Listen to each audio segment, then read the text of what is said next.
Hello, it's Jason from Digino and DaDaABC, and in this video I just wanted to talk about my experience so far with DaDaABC, and I'll try and be as detailed as I can, as honest as I can, just to help you out on your journey. So I'll talk about the interview, when I started to truly click with the job, you know, my favourite students, favourite experiences, things like that. So it should be of value to you, I hope. So when I got my interview, so I've been with DaDaABC about 6 months now. My interview process was, absolutely fine. It took me, I think from first sending off the CV, it took me about a week before I was in the job. So it's all quite quick. It was for me anyway. And yeah, I was very nervous at first, and I think my nerves, carried on when I was teaching. It's because it's all getting to know the platform, getting to know the students, and getting used to the unique experience that it is. And as things went along, I started to get a better understanding of, that it's more about trying to be fun with the students.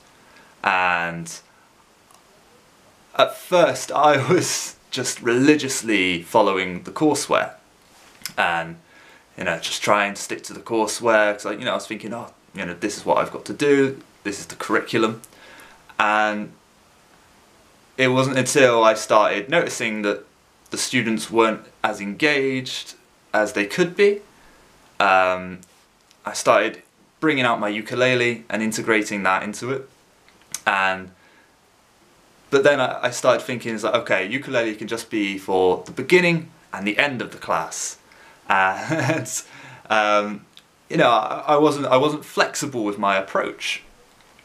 So then I started thinking, well, why don't I just bring out the ukulele throughout the class whenever they don't seem engaged? That makes sense, and that started to free up my mind.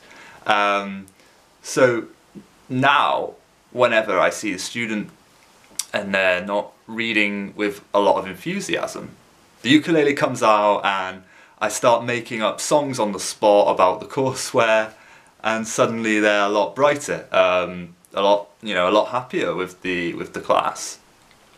And it's got to a point now where the students, they know the songs, and they're singing along, or sometimes they don't like the songs. I have one particular student, whenever the ukulele comes out, she brings out a little white flag prop, but I played a song anyway. She really likes it. And the ukulele was just the starting point for me. I had my props, I had my horse puppet, and I discovered that the horse puppet wasn't really working that much with the students. It did at first, but I found the horse puppet to be quite limiting in a way. I just wasn't very creative with it.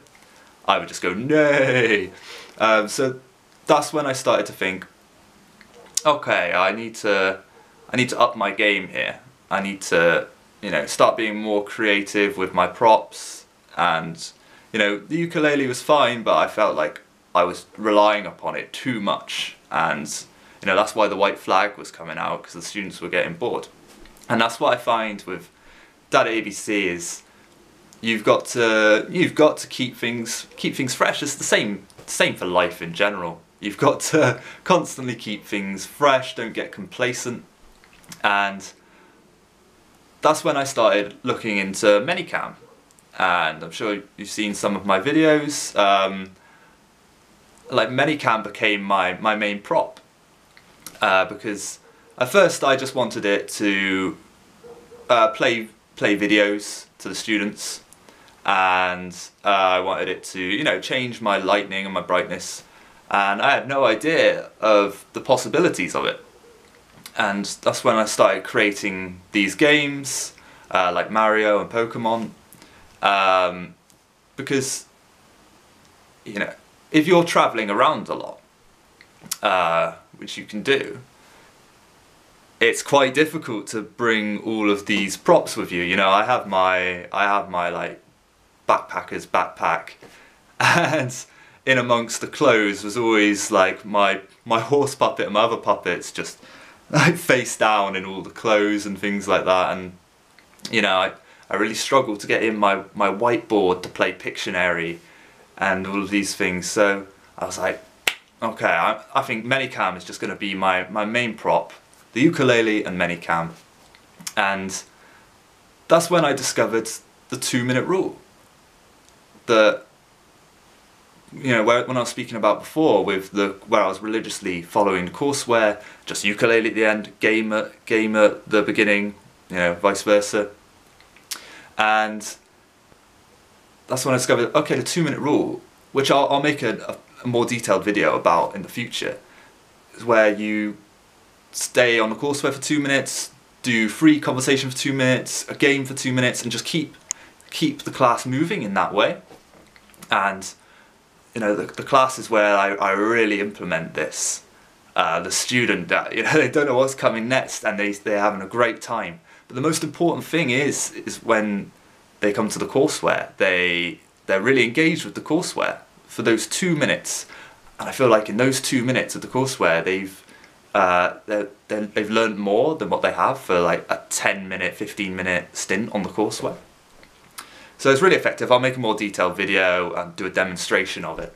But yeah, so I started making these Minicam games and little tricks, and they're not always necessarily games. They're just little jokes in a way. So if you've seen Minicam basketball, one of my videos, it's just a little joke. It's all designed to get them laughing. And I just find now with my students, we're just always laughing. It's a really great experience. Like I have one student, and as soon as I come in, we're laughing. We have all of our in-jokes and things. One of my students, we were reading a lot about this animal called the okapi, and the okapi kept coming up, and we were both getting, you know, sick of it.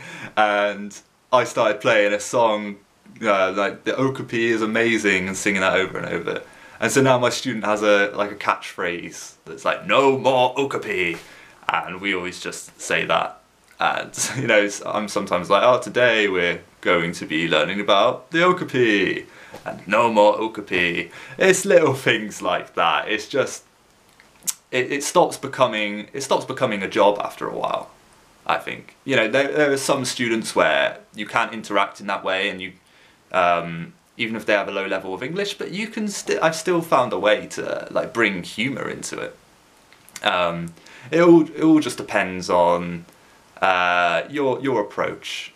You know, if you come into a room, say like at a party, and you come in all full of smiles and, you know, open to interacting with people, you're going to have a better time. And it's the same with DaDaABC.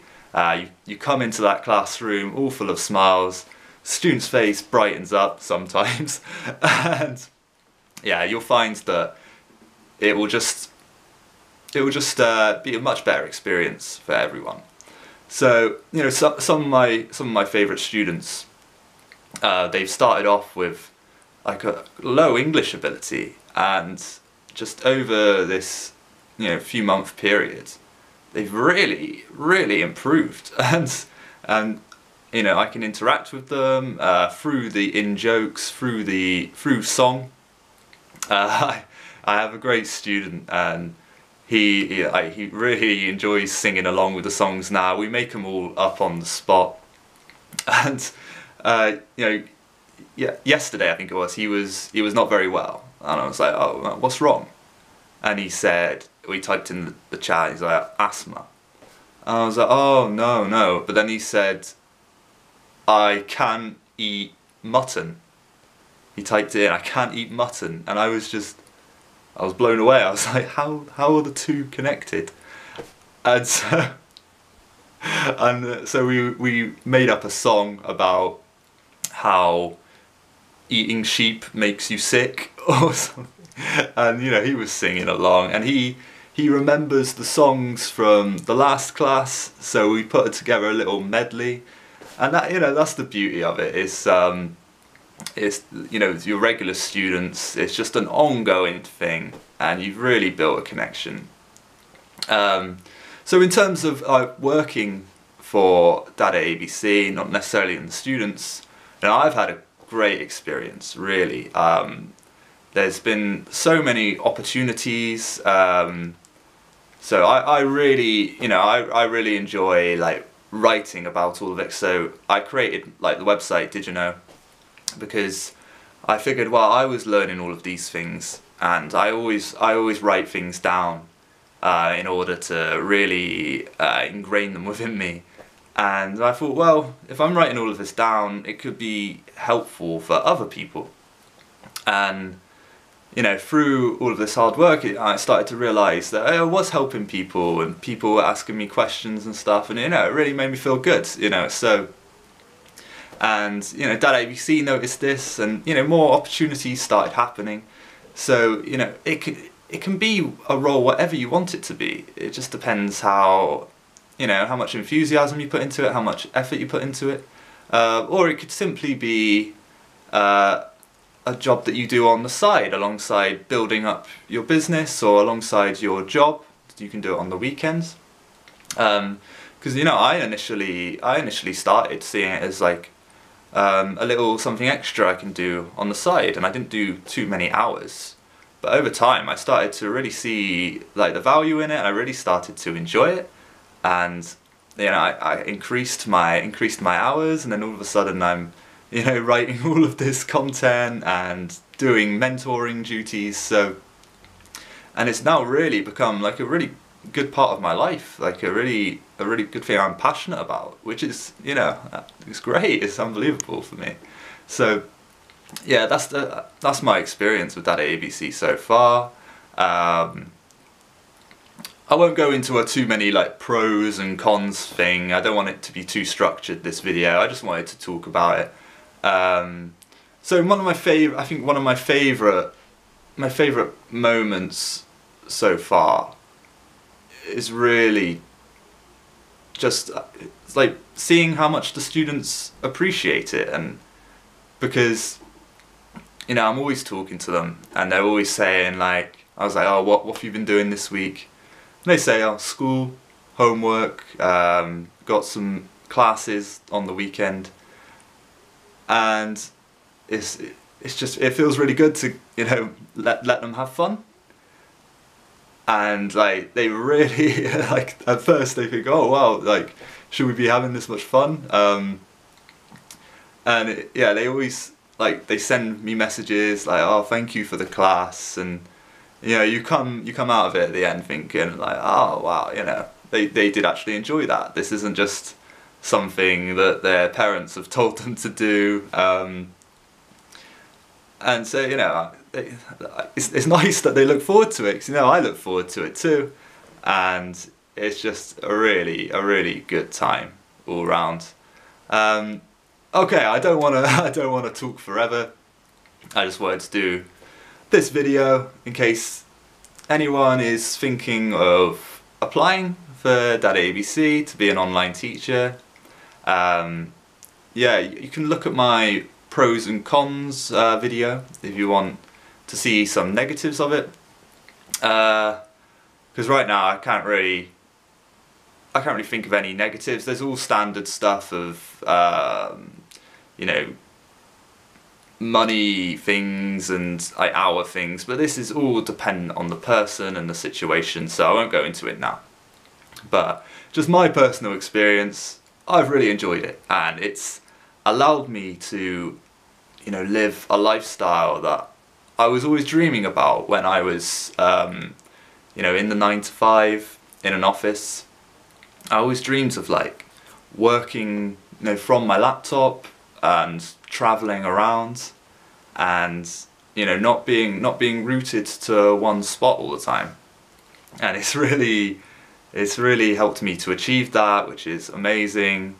And I mean, the other day I got out the ukulele and I played the Pokemon theme tune, and me and the student were singing along to the Pokemon theme tune, And I was thinking, I just got paid for that. Yeah, so I can't complain, can you? And I think that's a good place to finish this video. So if you have any questions, feel free to send them my way, answer them the best I can.